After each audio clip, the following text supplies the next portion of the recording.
ನಿಮ್ಮ ಹಳೆಯ ಚಿನ್ನದ ಒಡವೆನ ಅಧಿಕ ಬೆಲೆಗೆ ಮಾರಬೇಕೆ? ಆಟಿಕಾಗೆ ಕಾಲ್ ಮಾಡಿ 8880 ಅಟ್ಟಿಕಾ ಗೋಲ್ಡ್ ಕಂಪನಿ. ರಾಜ್ಯ ಕಾಂಗ್ರೆಸ್ ಪಾಳೆಯದಲ್ಲಿ ಮಹತ್ತರ ಬೆಳವಣಿಗೆ ಆಗೋಯ್ತು. ಬ್ರೇಕ್ಫಾಸ್ಟ್ ಮೀಟಿಂಗ್ ನಲ್ಲಿ ಬಹಳ ಭಾವುಕರಾಗಿದ್ದಂತಹ ಕ್ಷಣಗಳನ್ನ ನೋಡಿದ್ವಿ. ಸಿಎಂ ಮತ್ತು ಡಿಸಿಎಂ ಅಧಿಕೃತವಾಗಿ ತಮ್ಮ ರಾಜೀನಾಮೆಯ ವಿಚಾರವನ್ನ ಸಚಿವರ ಮುಂದೆ ಸಿಎಂ ಸಿದ್ದರಾಮಯ್ಯ ಪ್ರಸ್ತಾಪ ಮಾಡಿದ್ದಾಯ್ತು. ಇನ್ನೇನು ಕೆಲವೇ ಕ್ಷಣಗಳಲ್ಲಿ ಪ್ರೆಸ್ ಮೀಟ್ ಇದೆ. ಆ ಸುದ್ದಿಗೋಷ್ಠಿಯಲ್ಲಿ ಪ್ರಸ್ತಾಪ ಆಗುವ ವಿಚಾರಕ್ಕೆ ಸಂಬಂಧಪಟ್ಟಂತೆ ಕುತೂಹಲ ಇದೆ. ಮುಖ್ಯಮಂತ್ರಿಗಳ ಬ್ರೇಕ್ಫಾಸ್ಟ್ ಮೀಟಿಂಗ್ ಮುಕ್ತಾಯ ಆಗಿದೆ ಅನ್ನೋದ್ರ ಡೀಟೇಲ್ ಸಿಗ್ತಾ ಇದೆ. ಸತತ 2.5 ಗಂಟೆಗಳ ಕಾಲ ನಡೆದ ಮೀಟಿಂಗ್ ಸದ್ಯ ಅಂತ್ಯಗೊಂಡಿದೆ. 2.5 ಗಂಟೆ ಕೊನೆಯ ಬ್ರೇಕ್ಫಾಸ್ಟ್ ಮೀಟಿಂಗ್ ಸಿದ್ದರಾಮಯ್ಯನವರ ನೇತೃತ್ವದಲ್ಲಿ. ಸಿದ್ದರಾಮಯ್ಯ ವಿದಾಯ ಬ್ರೇಕ್ಫಾಸ್ಟ್ ನಲ್ಲಿ ಸುದೀರ್ಘವಾಗಿ ಚರ್ಚೆಗಳಾಗಿದೆ ಅಂತೆ ಕೆಲ ವಿಚಾರಗಳು. ಸಿಎಂ ಡಿಸಿಎಂ ಮತ್ತು ಸಚಿವರು ನಡೆಸಿರುವ ಉಪಹಾರ ಸದ್ಯ ಅಂತ್ಯಗೊಂಡಿದೆ ಅನ್ನೋದ್ರ ಡೀಟೇಲ್ ಸಿಗ್ತಾ ಇದೆ.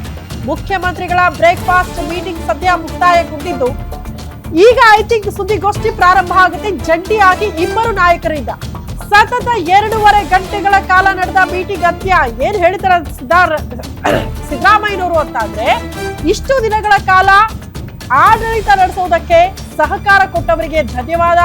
ಸಚಿವರ ಬಗ್ಗೆ ಮಾತನಾಡಿರ್ತಾರೆ, ಹೈಕಮಾಂಡ್ ವಿಚಾರ ಜೊತೆಗೆ ತಮ್ಮ ರಾಜಕೀಯ ಹಾದಿಯನ್ನ ಮೆಲುಕು ಹಾಕಿದ್ದಾರೆ ಈ ಬ್ರೇಕ್ಫಾಸ್ಟ್ ಮೀಟಿಂಗ್ ನಲ್ಲಿ ಅಂತ ಹೇಳಲಾಗ್ತಾ ಇತ್ತು. ಎಲ್ಲವೂ ಕೂಡ ಅಂತ್ಯ ಆಗಿರೋದ್ರಿಂದ ಇನ್ನೇನು ಕೆಲ ಕ್ಷಣಗಳಲ್ಲೇ ಸಿಎಂ ಸಿದ್ದರಾಮಯ್ಯ ಅವರ ಜೊತೆಗೆ ಡಿಸಿಎಂ ಡಿಕೆ ಶಿವಕುಮಾರ್ ಅವರು ಕೂಡ ಇರ್ತಾರೆ. ಸುದ್ದಿಗೋಷ್ಠಿ ನಡೆಯುತ್ತೆ ಕೆಲ ಕ್ಷಣಗಳಲ್ಲೇ ಅನ್ನೋದ್ರ ಬಗ್ಗೆ ಡೀಟೇಲ್ ಸಿಗ್ತಾ ಇದೆ. ಈಗ ವೆರಿ ಇಂಪಾರ್ಟೆಂಟ್ ಸುದ್ದಿಗೋಷ್ಠಿ. ಕಾರಣ ಸುದ್ದಿಗೋಷ್ಠಿಯಲ್ಲಿ ಪ್ರಸ್ತಾಪ ಆಗುವಂತಹ ವಿಚಾರಗಳು ಹೆಂಗಿರುತ್ತೆ ಅಂತ. ಸಹಜ ಅಲ್ಲ, ರಾಜ್ಯದ ಮುಖ್ಯಮಂತ್ರಿಯಾಗಿ ಒಂದಲ್ಲ ಎರಡಲ್ಲ ಸತತ 8 ವರ್ಷಗಳ ಕಾಲ ಆಡಳಿತ ಕೊಟ್ಟಿದ್ದಾರೆ ಸಿದ್ದರಾಮಯ್ಯನವರು.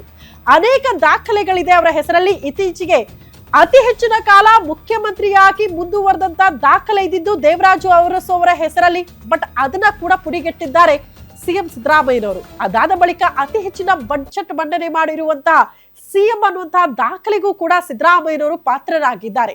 18 ವರ್ಷ ಆಯ್ತು ಕಾಂಗ್ರೆಸ್ಗೆ ಬಂದು. ಬಟ್ ಕಾಂಗ್ರೆಸ್ಗೆ ಬಂದಾಗಿನಿಂದಲೂ ಕೂಡ ಒಂದಲ್ಲ ಒಂದು ಸ್ಥಾನದಲ್ಲಿ ಅಧಿಕಾರವನ್ನ ನಡೆಸಿರುವಂತಹ ಕೀರ್ತಿ ಕೂಡ ಸಿದ್ದರಾಮಯ್ಯನವ್ರಿಗೆ ಇದೆ. ಅದರ ಜೊತೆಗೆ ರಾಜ್ಯದ ಜನತೆಗೆ ಬಹಳ ಹತ್ತಿರ ಆಗಿರುವಂತಹ ಒಬ್ಬ ಮಾಸ್ ಲೀಡರ್, ಒಬ್ಬ ಜನನಾಯಕ ಅಂತ ಅಂದ್ರೆ ಅದನ್ನ ಸಿದ್ದರಾಮಯ್ಯನವರು ಅಂತ ಜನ ಮಾತಾಡ್ತಾರೆ. ಕಾರಣ ಜನಪರ ಕಾಳಜಿ ಇಟ್ಕೊಂಡು ಹಲವಾರು ಯೋಜನೆಗಳನ್ನ ಜನರಿಗೋಸ್ಕರ ಜಾರಿಗೆ ತಂದಿದ್ದಾರೆ ಅನ್ನುವಂತಹ ವಿಚಾರಗಳನ್ನ ಜನ ಯಾವತ್ತೂ ಕೂಡ ಮರೆಯಲ್ಲ.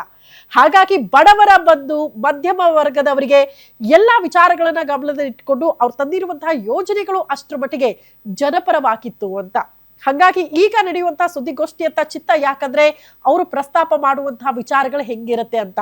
ಒಂದು, ಅವರ ರಾಜಕೀಯ ಹಾದಿಯ ಬುತ್ತಿಯನ್ನ ಮುಚ್ಚಿಡಬಹುದು. ಅದರ ಜೊತೆಗೆ ಇಷ್ಟು ದಿನಗಳ ಕಾಲ ಅಧಿಕಾರ ನಡೆಸೋದಕ್ಕೆ ಸಹಕಾರ ಕೊಟ್ಟವರಿಗೆ ಧನ್ಯವಾದ ಹೇಳಬಹುದು, ವರಿಷ್ಠರಿಗೆ ಧನ್ಯವಾದ ಹೇಳಬಹುದು. ಇದರ ಜೊತೆಗೆ ಗಮನಿಸಬೇಕಾಗಿರುವಂತಹ ವಿಚಾರ ಅಂದ್ರೆ, ಯಾವುದೇ ಅಸಮಾಧಾನಗಳಿಲ್ಲದೆ, ಯಾವುದೇ ಭಿನ್ನಾಭಿಪ್ರಾಯಗಳು ಹೇಳದೆ ಹೈಕಮಾಂಡ್ ತೆಗೆದುಕೊಂಡಿರುವಂತಹ ನಿರ್ಧಾರಕ್ಕೆ ನಾನು ಬದ್ಧರಾಗಿದ್ದೀವಿ.